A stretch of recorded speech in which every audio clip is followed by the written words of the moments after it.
A life story about Agatha, a new cleaner in the office of a small provincial town, who witnessed an unpleasant scene within the company's walls. The owner's wife's disdain nearly led to a tragedy.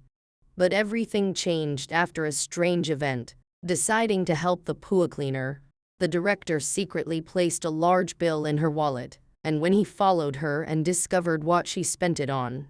Welcome back to Tail Track. I am excited to share a new story with you.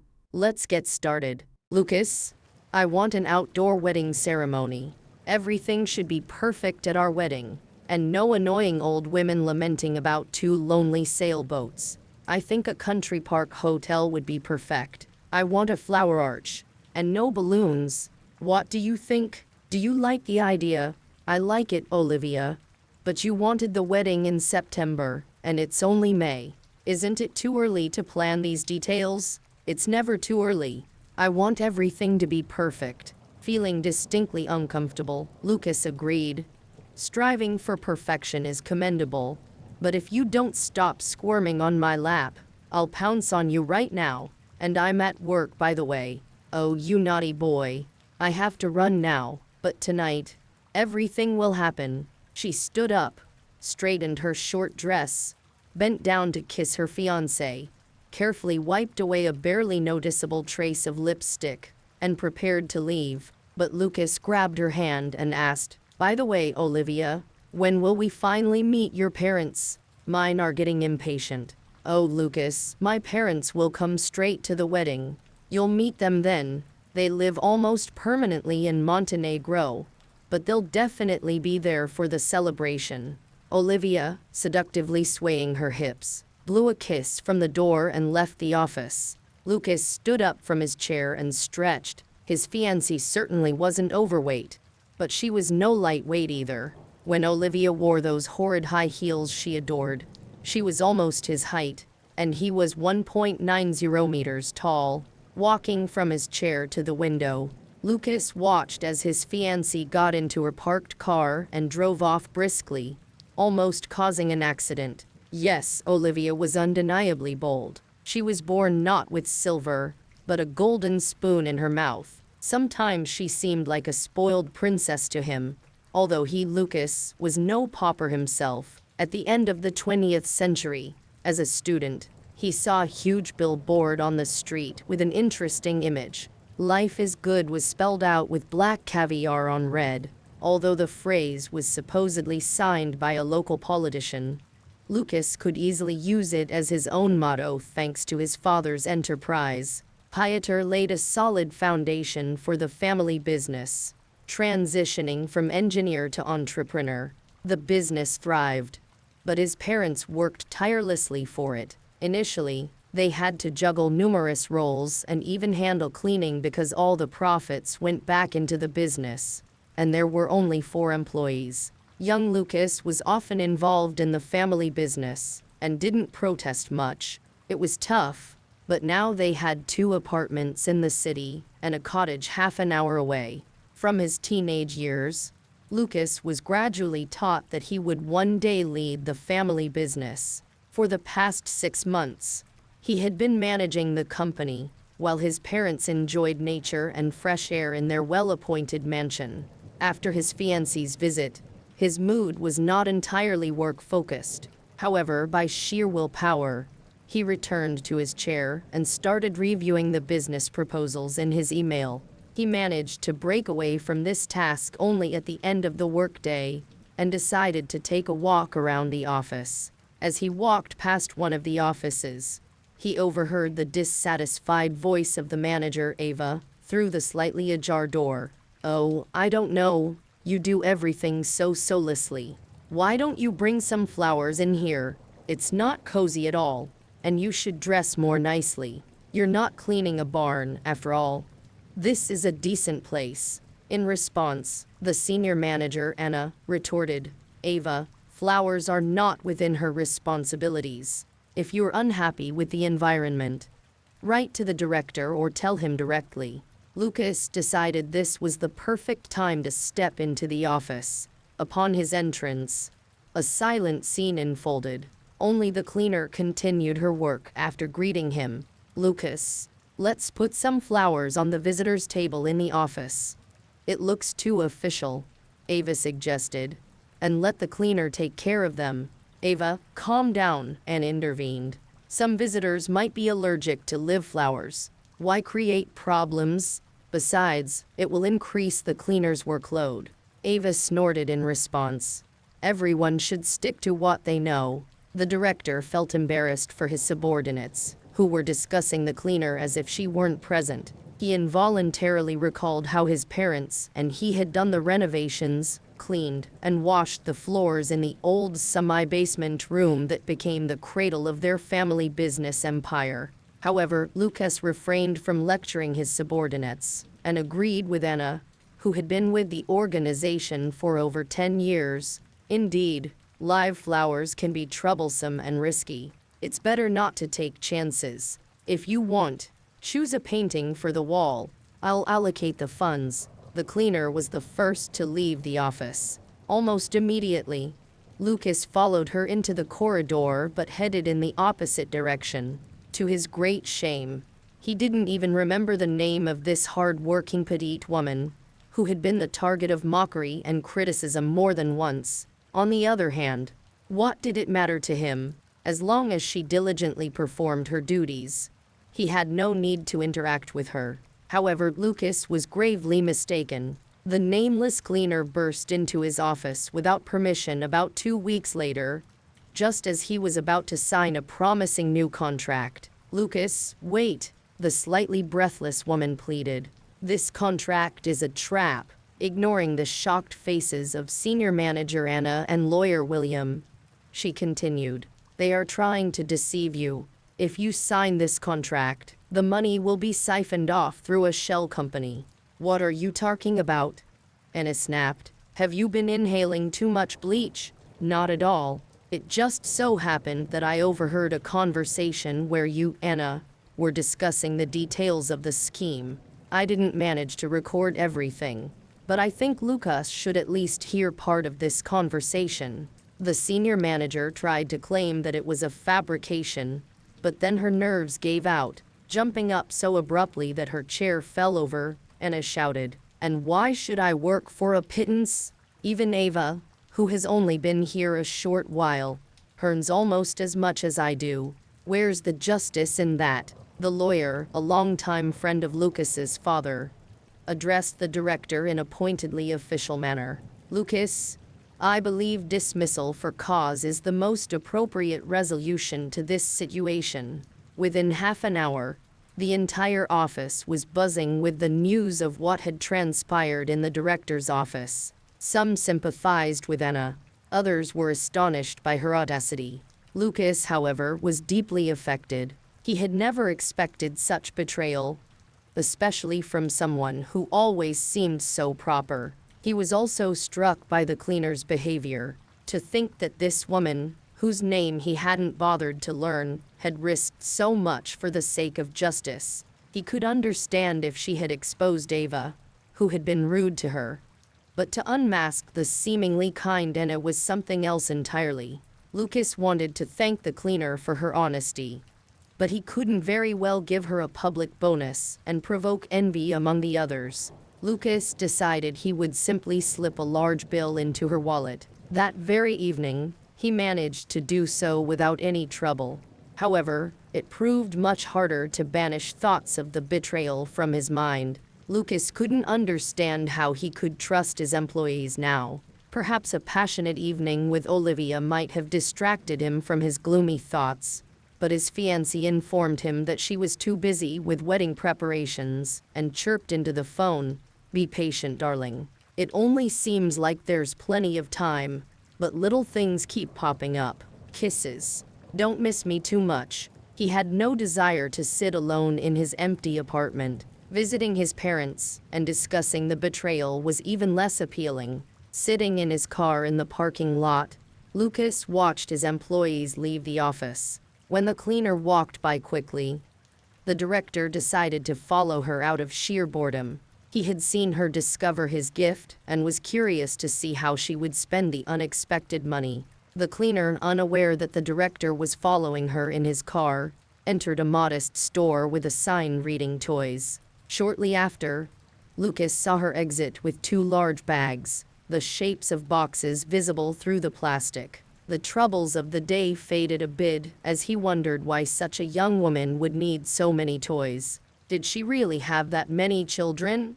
The cleaner walked confidently down the street and then turned into an alley, heading towards the remaining private sector in the city, an area that had been slowly decaying for several decades but still held on.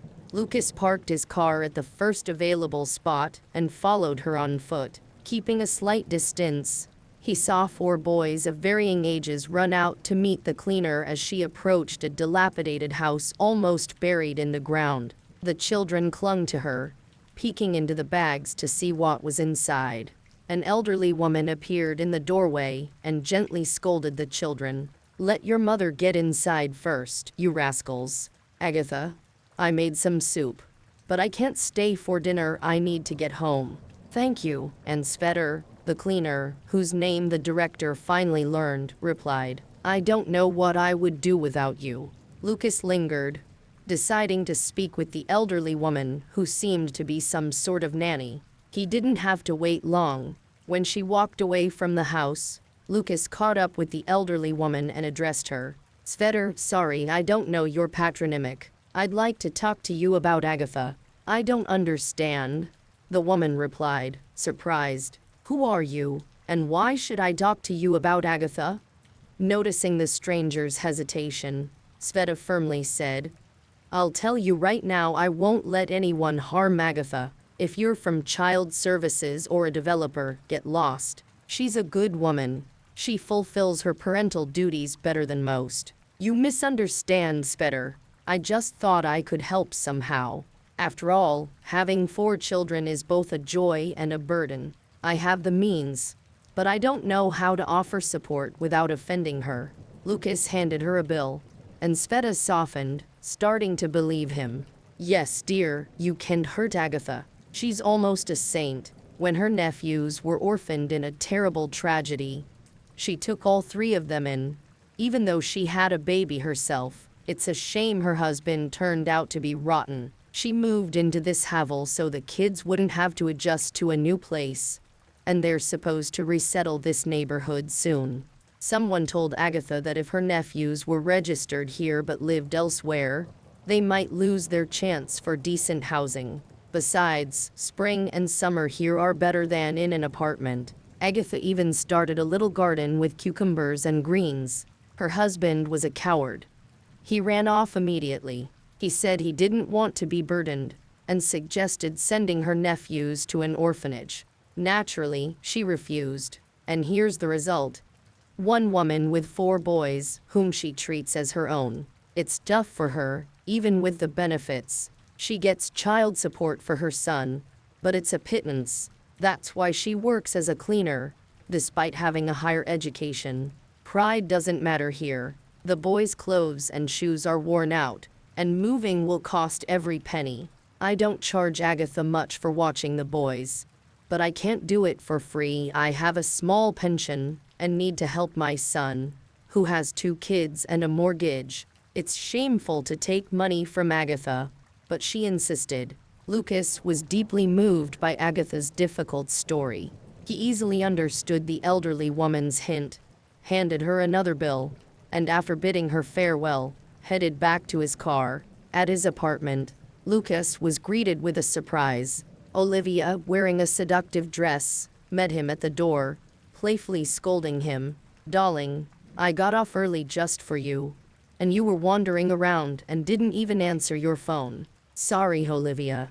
I had it on silent." After changing clothes, Lucas joined his fiancée in the kitchen, where she had already set the table, and they ate in silence. When the plates were empty, Olivia couldn't hold back. "Sweetie, why are you so thoughtful today?" Lucas briefly recounted how the cleaner had astonished him that day, and concluded, "Can you imagine how resilient Agatha is? She didn't abandon the children, even though it completely changed her life." Olivia, sitting on his lap, snorted, "Oh, I think she's just incredibly stupid. She lost her husband because of her foolishness. I can't understand how anyone could take on the burden of 3 other kids. She's crazy. She's not just a divorced woman with baggage.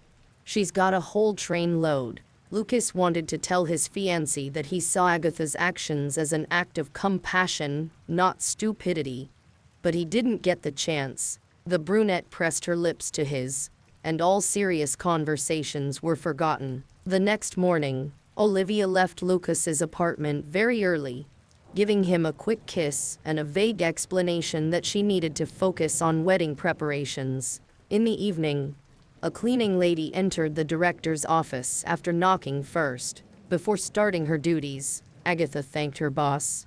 "Lucas, I figured out that it was you who put money in my wallet after that unpleasant situation. Thank you very much. You really helped me out." Lucas felt embarrassed. Yesterday, Agatha had essentially saved his business from significant damage, and he had simply given her some cash in return. The director, aware of his subordinate's difficult situation, offered, "Listen, maybe I can help you somehow. You shouldn't have to spend all your time cleaning." Agatha politely declined. "Thank you, Lucas. I'm perfectly satisfied with the schedule and the salary." Cleaning the office didn't take long, and contrary to his usual routine, the director didn't leave his office, but observed Agatha, pondering her challenging life and resilience. Gradually, a trusting relationship developed between the director and the cleaning lady. When alone, they easily switched to informal speech, and while Agatha tidied the office, they enjoyed discussing a wide range of topics. However, Agatha always avoided conversations about her personal life and never complained about her hardships. Nor did she seek pity or closeness. Lucas was surprised by her erudition and impeccable speech. Realizing that what he truly missed was simple, genuine interaction where he was seen as a regular person rather than a walking wallet, Agatha only once agreed to join the director for tea. And only because he mentioned it was a special day, the 10th anniversary of his graduation. When Olivia burst into the office like a whirlwind, she found a peculiar scene. Lucas wasn't sitting in his director's chair, but at a round conference table, amiably chatting not with business partners, but with a woman whose attire and tools clearly indicated her lowly status as a cleaning lady. The table was set with teacups and a dish of sweets. Assessing the situation, Olivia decided not to create a scene, although she was very displeased with her fiancé's interaction with the mother of many children. This posed too serious a threat to the plan she had devised. Olivia waited until the cleaning lady left, showed her fiancé presentations of Cecil wedding hosts, and asked him to transfer money as a deposit to the selected artist before hurriedly leaving. Lucas noticed that his fiancée was upset upon seeing him with Agatha, but didn't realize Olivia was furious. She nearly got into several accidents before reaching a small cafe where a handsome, well-groomed man with a stylish beard awaited her. "Hello, darling," Olivia grumbled, then turned to the waiter. "Bring a margarita, and quickly." "Olivia, what's wrong? As far as I know, you're driving." "Ah, to hell with it all. The wedding is in a few months, and some cleaning lady is charming Lucas, and quite skillfully." "Oh, come on, Olivia. You can't be jealous. You don't care about him. We only need his money." The brunette, having downed her drink, became even more agitated. "Just imagine. I walk into that rich little puppet's office, and he's having tea with a crazy divorcee. And it's not the first time I've caught her in his office. But I never thought Lucas would fall for a cleaning lady." "All right, Olivia, let's go to your place. You can tell me everything there." "No, we can't go to my place. What if Lucas decides to drop by? How will I explain your presence?" "Fine, let's go somewhere private. It may not be luxurious, but your fiancé won't show up there. I'll comfort you for sure." In a modest apartment rented by the hour, Olivia relaxed in her lover's arms, and then told him about the cleaning lady, whom she saw as a threat. The man stroked his well-groomed beard and advised, "Don't make too big of a scene. Just make it clear that you're jealous. Use all your acting skills. Our whole plan could fall apart if you don't get a grip. You are right, dear. We've invested so much effort that it would be a shame if it all went to waste. I just need to hold on a little longer. By the way, Olivia, I've been meaning to warn you that you're being too careless. We should stop meeting in cafes, and it's better to use a different number for our calls. If you want to meet, let's arrange it in the botanical garden. Oh, Gleb, I didn't realize you were such a romantic. Romantic? Not really. It's just that we definitely won't run into your horned reindeer there. Gleb's idea to meet in the botanical garden turned out to be a failure. It was there that Agatha, walking with her children, literally stumbled upon the embracing couple. The cleaning lady did not expect to see her boss's fiancé in such a compromising situation. But there was nowhere to turn, and jumping into the rosebushes along the path was out of the question, especially since Olivia had already noticed her, approached almost right up to her, and threatened. If you say even one word to Lucas, you'll regret it. Keep quiet, understand? You're a cleaning lady, and that's all you're good for. Where else will you find such a convenient job for a couple of hours a day? Agatha herself understood that it was better not to get involved in the relationships of others, and couldn't decide what to do. She felt bad for the director, but at the same time, she wasn't sure how he would react to her telling him. However, she didn't have to suffer in doubt for long.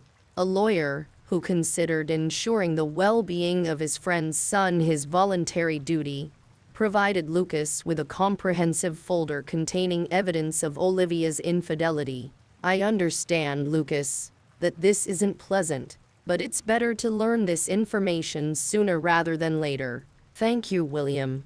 You're right. As soon as the lawyer left the office, Lucas hurried home, where he packed all his former fiancée's belongings and called a locksmith to change the locks. When Olivia opened the door, she nearly tripped over the suitcases. Hearing the noise, Lucas came into the hallway and announced, "I know you've been cheating on me, so take your things and get out." Olivia, cursing, grabbed her bags and left her ex-fiancé's apartment. She was furious and, without hiding, called her lover.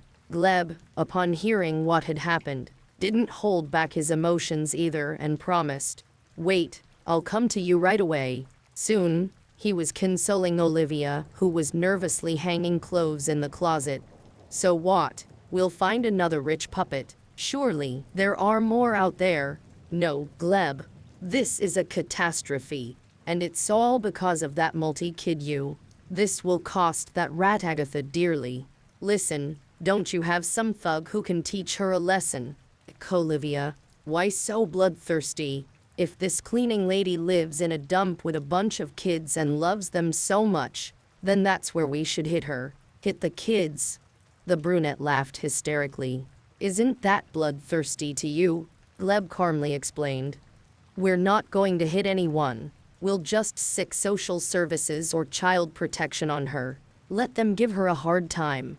Agatha was at home when unexpected guests arrived. Arrogant women walked through the rooms as if they owned a place, peeked into the fridge and the rooms, looked disdainfully at the dirty children and their worn clothes, and inquired about the family composition and income. The social workers seemed completely unfazed by the explanation that they had come on the worst possible day, when everything was already upside down. The head visitor delivered a stern verdict. "Well, unfortunately, the complaint is partially confirmed. We see a sad situation. You are unable to properly care for and feed your children." "What are you talking about?" Agatha protested. "There's soup with meatballs cooking on the stove. The children just came in from playing outside and haven't had a chance to wash up yet. The house is a mess because I started a huge laundry load, taking advantage of the hot weather to dry everything quickly. Nevertheless, you are not managing. A single mother with 3 children under guardianship. It's clearly too much for you. You've bitten off more than you can chew." A thin young woman who had been constantly typing something into her phone chimed in. "Consider yourself lucky if we don't report you for misusing benefits, Agatha Evgenievna. How is it misuse? I can account for every penny spent. I love my children and have nothing to hide. My boys are lacking for nothing. We'll provide justification if needed, confirmed the main visitor. But Osarl, it's quite strange that 3 little kids were entrusted to a single woman. I would say it was a very reckless decision. She was married at the time. The thin woman, constantly glued to her screen, chimed in. The children clinging to Agatha somehow softened the heart of the main inspector. In 3 days, you'll receive a report of our visit, and in a month, we'll come again. If everything remains as we saw today, the most decisive measures will be taken. Also, if you were married to someone with a good income or earned well yourself, there would be fewer questions. Understand? Yes, Agatha managed to reply, holding back tears and trying to remain polite. That evening, everything was slipping through Agatha's hands at work. The director, noticing this, asked Agatha, "What's wrong with you today?" Child protection came. They said I'm not taking good care of the children and that they'll come back for another check. Lucas suggested. Wait, I'll call William. It's not exactly his specialty, but he'll definitely give some sensible advice. After listening to Agatha, the lawyer advised, if possible, it would be good to get a position with a decent salary right away. At the very least, it would address one of their concerns, and they hinted about marriage for a reason. I have a friend who can provide more specific consultation. William, I understand it's not entirely right, but as an exception, let's arrange a position for Agatha with a decent salary. You prepare all the necessary paperwork with Sarah, and I'll sign. William nodded, gave Agatha the contact of his specialist friend, and left. Alone with the cleaning lady, Lucas unexpectedly proposed. Listen, Agatha, let's get married. With a good position and a husband like me, no one will take your kids away. When the inspectors come, they'll turn around. Agatha agreed, and thanks to a simple bribe to a registry office employee, she became a married woman the next day.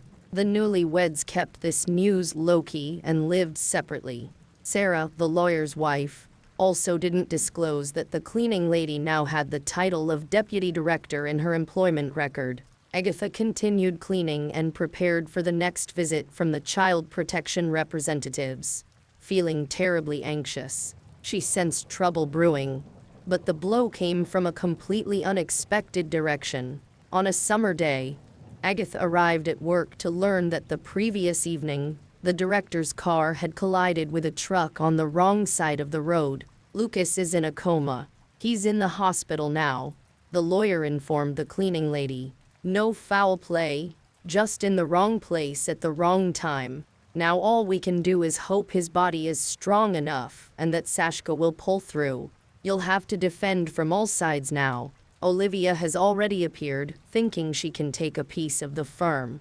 Naive. She thought I didn't know about her tricks. But vultures are everywhere in business. They sense weakness and are ready to tear apart others' assets. It'll be tough for you. You're practically Lucas's heiress. God forbid. It's okay, William, Agatha replied. I have an economics degree, and in gratitude for Lucas's kindness, I'll do everything to preserve his business. All right, Agatha, you can count on me and Sarah. We're almost pensioners, but old horses won't spoil the furrow.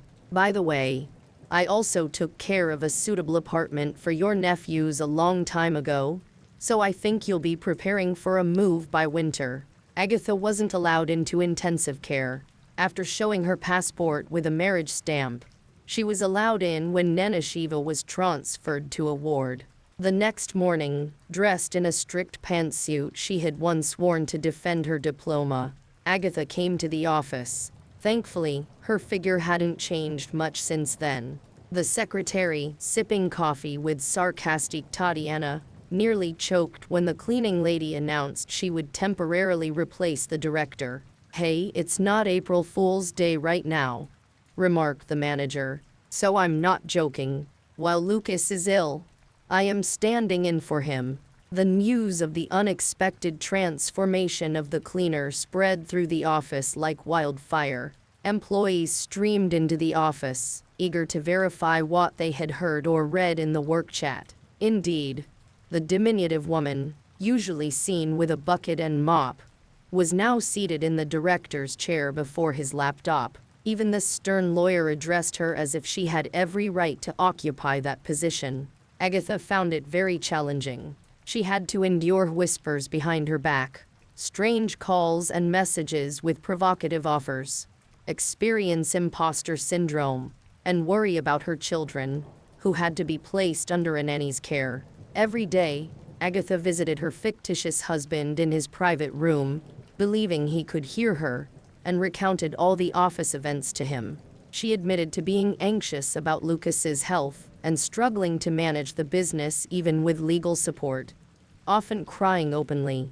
Against this backdrop, the visit from the social services no longer seemed an insurmountable problem for Agatha, especially since the hired nanny was diligent in her duties and order was maintained in the house. Sometimes she had to act tough to ensure Lucas's business survived in these challenging times.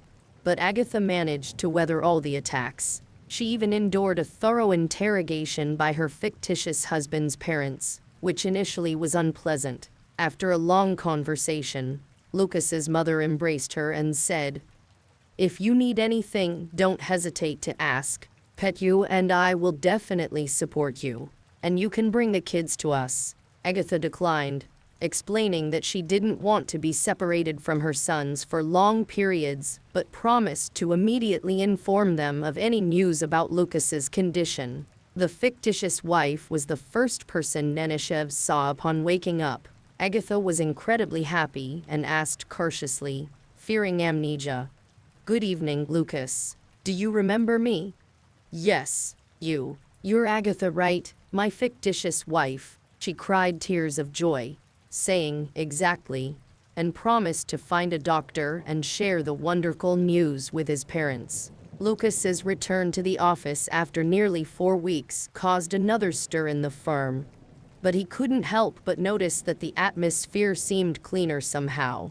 After Agatha and William finished explaining the changes that had occurred, the director reviewed the financial reports and was astonished. "It feels like I was dragging the company down myself. Without me, the numbers seem positively delightful." "Listen, Agatha, why don't you take my place?" "No, Lucas. This is just a result of the fact that in my presence, as a cleaner, no one felt the need to hide anything. I was like a piece of the decor, and in my presence employees openly discussed everything and showed true diligence. Dear Sarah had a hard time, but we've shed the dead weight." Lucas asked. Agatha continued, "Asking for a little more work on my behalf. I want to make sure that I am fully recovered. Spared me the spicy details, and Osarl. What do you want from me? To return Lucas to you? You'll wait in vain." "Agatha, I need a job," Olivia said, shedding tears. "Please help me out. You know, maybe I would have helped you if you hadn't hired social services for my family. I'll never forgive you for scaring my children. Besides, I just cleaned the house. After all, I'm just a cleaner. Isn't that right?" As Olivia stormed out, slamming the door in frustration, Agatha remained unfazed. That evening, in her cozy, well-appointed apartment, her beloved children awaited her, and Lucas had promised to visit. She felt that this visit would completely change her life. And she was right. They became a real family, not a fictitious one.